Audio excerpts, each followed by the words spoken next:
Dippy Sleepover by Jane Clark and Mary McQuillan.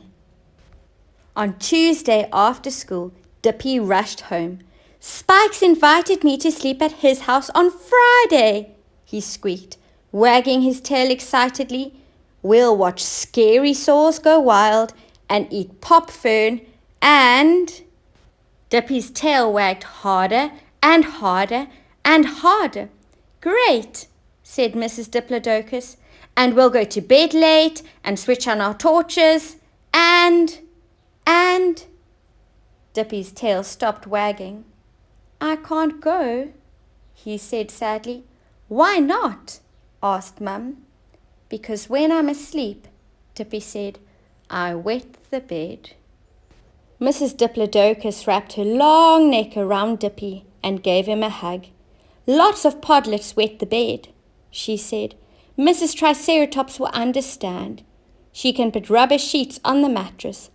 I'll phone her." "Spike mustn't know I wet the bed," said Dippy. "I'll be dry by Friday." On Tuesday night, Dippy wore his new Scary Saurus pajamas and snuggled under his new Scary Saurus duvet. Grandpa told him a story about the time long ago when the lake dried up and all the podlets played pounders in the dust. "Would you like a drink before you go to sleep?" asked Grandpa. "Not tonight," said Dippy. "Good idea," said Grandpa. Dippy went to sleep and dreamed of playing pounders in the dust. But in the middle of the night, in the middle of the dusty, dried-up lake, a stream began to trickle. On Wednesday morning, Mrs. Diplodocus changed the bedding. "Friday will be here soon," she said. "Let me phone Spike's mother." "Spike mustn't know I wet the bed," said Dippy. "I'll be dry by Friday." On Wednesday night, Dippy wore his little terrace pajamas and snuggled under his little terrace duvet. Dad read him a story about a hot, dry desert where podlets played slide and squeak down the sand dunes. "I'll go to the toilet before you turn off the light," said Dippy. "Good idea," said Dad.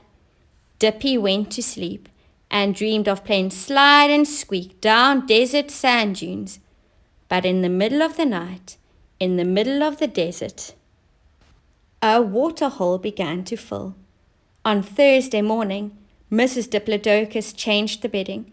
"It's Friday tomorrow," she said. "I should phone Spike's mother." "Spike mustn't know I wet the bed," said Dippy. "I'll be dry by Friday." On Thursday night, Dippy had to wear his old cave bear pajamas and snuggle under his old cave bear duvet because everything else was in the wash. Mum got out the album and they laughed at the photo of Dippy buried in the sand.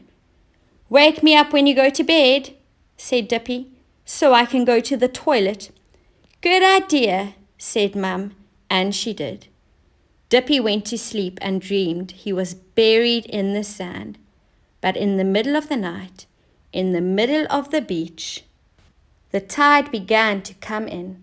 On Friday morning, Mrs. Diplodocus changed the bedding. Then she packed Dippy's Scary Saurus pajamas for him to take to Spike's house after school. "I'm phoning Spike's mother now," she said. But Mrs. Triceratops had already gone out. "Phew!" said Dippy. "Spike mustn't know I wet the bed. I'll be dry tonight." On Friday after school, Dippy had a great time at Spike's house.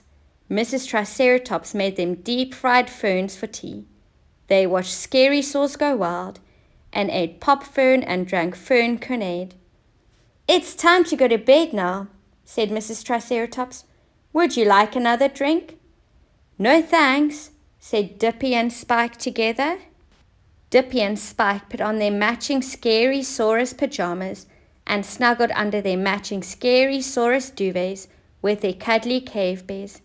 Dippy was very tired, but he didn't want to go to sleep in case he wet the bed. "Let's stay awake all night," he yawned. "Good idea," Spike yawned back. They switched on their torches. but soon their eyelids began to droop.